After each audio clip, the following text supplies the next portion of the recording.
Hey, this is Nate Quarry with your MMA Talk. I've got my head coach here, Greg Thompson, helped me out in my last half dozen UFC fights. He's seen me take beatings and train, and I just thought I'd sit him down, hear some of his stories and what he has to say. So, what you got for us, Greggy?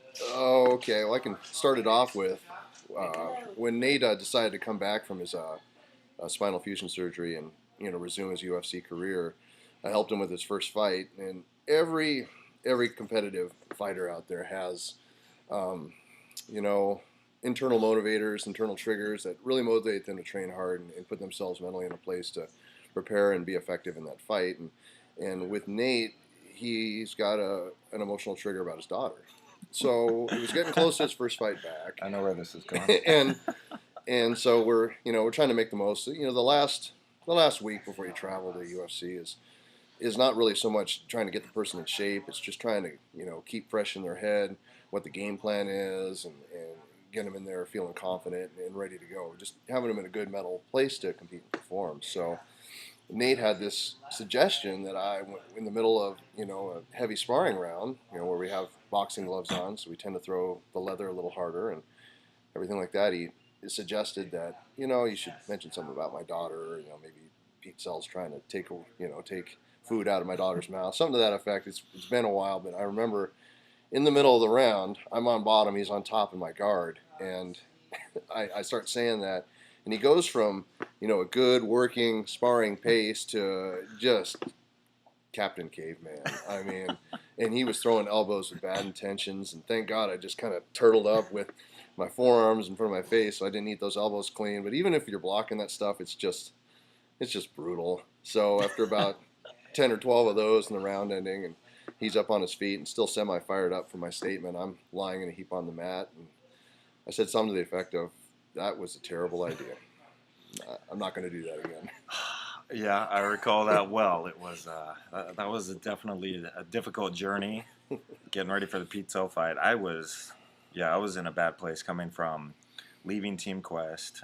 Greg Thompson was a training partner, one of the coaches at Team Quest at the time, and one of the only guys, really pretty much the only guy that left Team Quest, kind of stood by me. I felt when I left Team Quest that I was representing the fighters and I wanted what was best for the fighters, and the other athletes didn't feel that way, so I figured what was best for me was to leave. And Greg had contacted me and said, "What can I do to help you to get ready for this fight?" And I already had my coaches around the city, so Greg was really my main sparring partner for the Pete Cell fight.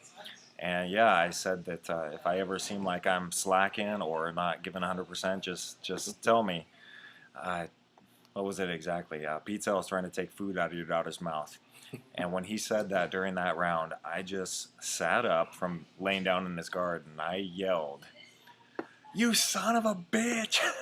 and just started firing elbows from the top right down on top of him. Very similar to what I did to Jason McDonald a few years later. I did have the elbow pads on, fortunately, not that it did much good because I was pretty much out of my gourd for about a good 15 seconds before I realized where I was and quit hammering my training partner and coach. Yeah. There's a blackout rage or a rage blackout, whatever they call when people black out from pure rage and anger for 30 to 60 seconds. Nate had that moment. Well, that's one of those things with me, and I think every athlete has to find their trigger, what's going to motivate them to be a good fighter. You don't want to do that against your training partners and coaches, but I've definitely had my moments. You hit me with a 3 count combination a couple years ago, and I can take one punch, I can take two punches, but if you hit me with a 3 count combination, I kind of lose all grasp on reality. And I don't remember what it was you hit me with, but I just saw I red. remember that. And it was, I think you ended up with a high kick, and I've got a good defense for a high kick where I cover and then I kick your post leg while you're still standing on that one leg. And unintentionally, subconsciously, my goal was to kick your patella like it was a field goal. My bad. Yeah, I couldn't walk right for about a week. That was rough. I remember you looked at me and you had this look of a sad puppy dog in your eyes, and you just said, "Why?" That was brutal. And I was like, "Oh my God, I'm so sorry." I've taken my share of lumps too, so if I say something about it, it's usually a pretty good shot. So I'm accustomed to getting punched and kicked a lot. So And Greg's one of those guys. He can pretty much call me whatever name he wants to, make fun of me, say whatever he wants because I got no response. He's taken so many beatings in support of me because the worst thing is when your training partner, especially a head training partner, a head coach, getting ready for a big fight, you can't hit back like you want to. yeah, It's bad. When I would be working with Couture, and we'd go down to the UFC, and I'd be one of his cornermen. He would just beat the hell out of me the whole fight week, and I just wanted to hit him back just once. But yeah, being a good training partner, I can't do that. He's trying to feed his family. He's going to lose a lot of money. All of this, it's for the greater good, and that's tough.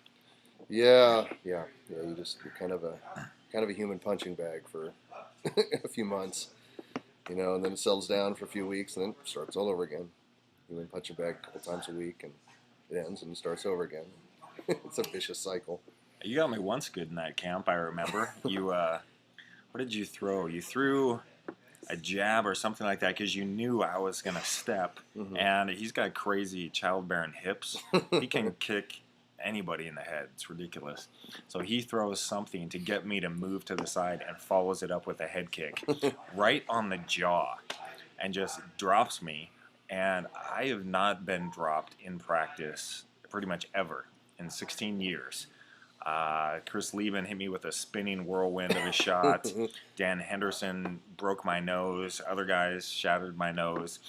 In training, never been dropped. Greg Thompson hits me to the jaw, drops me on my ass. I bounce off my ass and shoot a double, grab him, throw him into the corner of the cage, and start beating on him. And he's sitting there going, "Are you okay?" And I'm like, "I'm fine." It's a good flight or fight response. It's the fight response. Yeah, it's a self-preservation thing. It's a survival mechanism. Hit him hard so he doesn't keep coming straight at you the whole time. Well, especially with me, from day one, I didn't have a whole lot of flight. So I was very heavy in the fight response, which was good for me. It's good for you if you're a fighter. As people, you see a lot of these guys who are very skilled, incredible athletes, if they don't have that fight response when you get hit, Yeah. if your response is to back away, if you're not really willing to take 2 or 3 shots to hit the guy, or I was watching Eddie Alvarez fight today versus Michael Chandler, and Alvarez would get hit 4 or 5 times, and immediately as he's falling, he's throwing punches. He's one of those great guys. You can hit him and hit him and hit him. He's got an answer for you. Yeah, you'll definitely see the guys that have the fortitude when it comes time to get clipped a little bit and the fight gets a little rough and they get a little pushed physically. And Lieben's made a career off that almost. He's got that. I mean, he's been out on his feet and still swinging and knock people out. He doesn't even remember how he knocked him out. But you get guys like Nate and guys like Chris and some other guys that you can think of in the UFC that you watched over the years. And sometimes it's not great for the old body, but it sure makes for a great highlight reel and a fun fight to watch if you're a fan. Yeah, that's what we always said about Chris was you want to get knocked out, just hit him once. And guys would get so excited because they'd hit him once or twice, and that was just Lieben's button. Because he knew you were standing right in front of him, and he'd throw that left, and that'd be it. Yeah. It's just some people are just born with that ability. You can train it to a certain degree, but some people either you have it or you don't. I don't. When I get hit, I like to circle out. I learned pretty early on that I don't have a stone head, so I've got to be. I got to keep my hands up a little higher and move my feet a little more. It's because you had too happy of a childhood. Yeah, I don't have that anger to draw on. It's true. And those guys that have the anger to draw on the hostility, they just keep coming forward. I guess angry people don't back up too much. All right, I was coming down to the gym to Next Level MMA, nextlevelmma.com, to bring my little girl down for her jiu-jitsu class, and I thought I'd grab my coach, Greg Thompson, to get his thoughts and tell some ridiculous stories about me. So thanks very much, Greggy, You're for welcome, being buddy. here and being a part of this. All right, bro. Awesome. Thank you.